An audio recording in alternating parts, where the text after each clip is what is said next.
Bonjour à tous, je m'appelle Laura Prioul, j'ai 21 ans et il y a un an maintenant que j'ai été agressée physiquement, frappée, violée. Ça fait un an que je me cache des médias, un an que je me cache de tout le monde, mais que tout le monde parle de moi.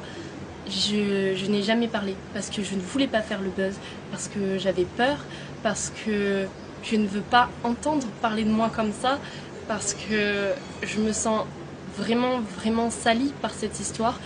Tout le monde est au courant, tous mes amis, toute ma famille, tout le monde sait ce qui s'est passé pour moi.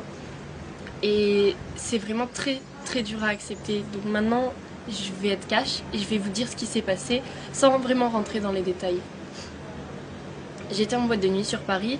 Il se trouve que mon agresseur était aussi là.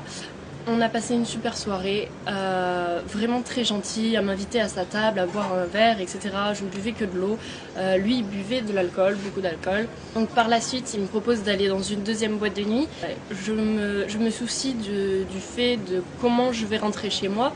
Il me dit qu'il a des chauffeurs privés, qu'il me fera ramener, etc. Donc très bien. On part pour cette deuxième boîte de nuit. Au final, une voiture se gare à côté de nous, des paroles sont échangées en arabe, je n'y comprends strictement rien du tout. Je demande à mon agresseur ce qui se passe et il m'explique qu'on va finir en fait la soirée dans un hôtel, dans l'hôtel de son ami, parce que la boîte de nuit n'est pas très bien. Soit. Étant déjà dans le taxi, envie de continuer à m'amuser avec cette personne, envie de découvrir vraiment qui c'est, etc. J'accepte le fait d'aller dans cet hôtel. Donc on arrive à l'hôtel, nous sommes 4 personnes, une fille, un homme, mon agresseur et moi. Donc dans cet hôtel, nous continuons à faire la fête, à s'amuser, à rigoler, à regarder des vidéos. On a dû quitter la chambre d'hôtel en fait parce qu'on faisait du bruit et il nous a dit oui, dans ma chambre d'hôtel on peut y aller, on peut faire du bruit, j'ai tout l'étage, personne nous entendra, alors on peut continuer là-bas. Donc très bien, on décide de tous aller là-bas. Donc je demande à la fille si elle vient et au mec, ils me disent que oui, qu'ils doivent parler avant, qu'ils vont arriver, qu'ils prendront un autre taxi. Donc nous on descend, on prend un premier taxi, on va à l'hôtel, persuadés que les personnes allaient nous rejoindre à l'hôtel pour continuer cette fête, on va dire. J'y vais sereinement. Donc une fois dans la chambre, on met de la musique. On continue à danser, à faire la fête et on était proches et à un moment on s'est tous les deux embrassés en fait et il a voulu me rembrasser et j'ai tourné la tête et ça lui a pas plu. Je me suis fait frapper d'un coup et je n'ai pas vraiment compris ce qui se passait sur le moment parce que dans ma tête tout était beau et tout se passait bien. J'ai voulu me défendre et cette personne m'a refrappé, refrappé. Je n'arrivais rien à faire, rien du tout. Il était vraiment trop fort pour moi, sur moi, à me frapper et cette personne a fini par me violer. Donc après m'avoir frappé et violée, je me suis enfermée dans la salle de bain. Il fallait que je retourne dans la chambre parce qu'il y avait mon téléphone, je devais prévenir quelqu'un, je devais appeler quelqu'un, il me fallait de l'aide, je ne pouvais rien faire et je suis rentrée dans la chambre. Il se trouve qu'il était normal, il me demandait mais pourquoi tu pleures, pourquoi tu t'es blessée, qu'est-ce que tu as fait, est-ce que tu veux de la glace? Il a appelé pour qu'on m'emmène de la glace, vraiment très bizarre. Une autre personne complètement. Et du coup, je prenais mes affaires doucement, j'essayais de me rhabiller doucement pour pas réveiller la bête en lui, on peut dire.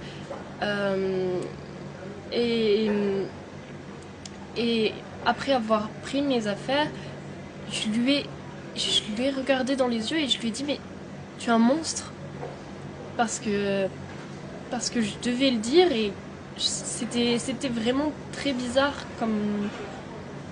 comme action, on peut dire. Et après lui avoir dit que c'était un monstre, il m'a poussé violemment sur le lit et a arraché mon vêtement qui était vraiment tout arraché. J'étais vraiment sans t-shirt.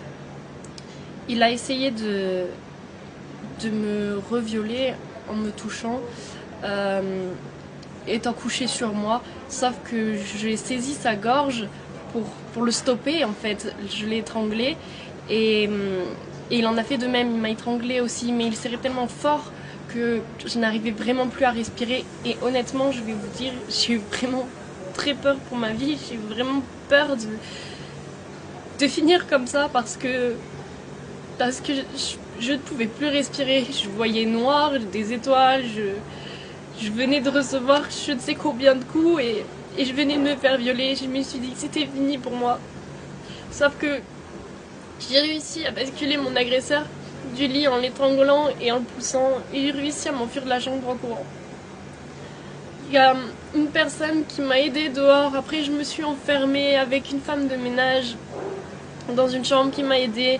Les secours sont venus, la direction de l'hôtel est venue me donner des vêtements, la police est venue, lui était enfermé dans la chambre, ils l'ont embarqué au poste de police, on m'a embarqué au poste de police, on nous a embarqué au même dans 2 voitures séparées pour pas qu'on se recroise, etc. Arrivé au poste de police, j'ai porté plainte, on va dire, mais ce n'était même pas réfléchi de ma part. Au poste de police, on m'a dit bah voilà, qu'est-ce qui se passe? J'ai tout dit et j'ai pas eu le temps de réfléchir, de savoir si je voulais porter plainte, si je voulais pas porter plainte, ce que je voulais faire, ce que je voulais pas faire. J'ai pas eu le temps de tout ça. Donc après avoir porté plainte, j'ai été emmenée à l'hôpital pour soigner mes blessures, pour me faire des tests ADN, faire des tests alcoolémie, faire des tests pour la cocaïne, faire toutes sortes de tests. J'y suis allée le jour même, j'y suis retournée le lendemain. J'ai eu un médicament à prendre pendant 1 mois qui me détruisait l'estomac, vraiment pour pas avoir de maladie, etc. Parce que oui, cette personne ne s'est pas protégée, bien évidemment. Quand j'étais chez moi, je me pliais de douleur tellement ce cachet me faisait mal. Et c'était dur. Je n'arrivais pas à le dire à ma mère parce que c'est trop dur de dire quelque chose de tel à sa mère. La mère qui a toujours voulu me protéger, qui a toujours voulu me mettre en garde, qui a toujours été là pour moi. Le fait de lui dire « Maman, j'ai été frappée, j'ai été violée », c'est juste pas possible pour moi. Je lui ai jamais dit ce qui s'était vraiment passé. Elle a lu toutes mes plaintes, elle sait vraiment tout ce qui se passe dans tous les détails, mais de moi-même, j'y arrive pas. C'est comme ça, c'est trop dur. Donc, quelques jours après être rentrée chez moi, un blogueur a partagé mon nom dans les médias. Et là,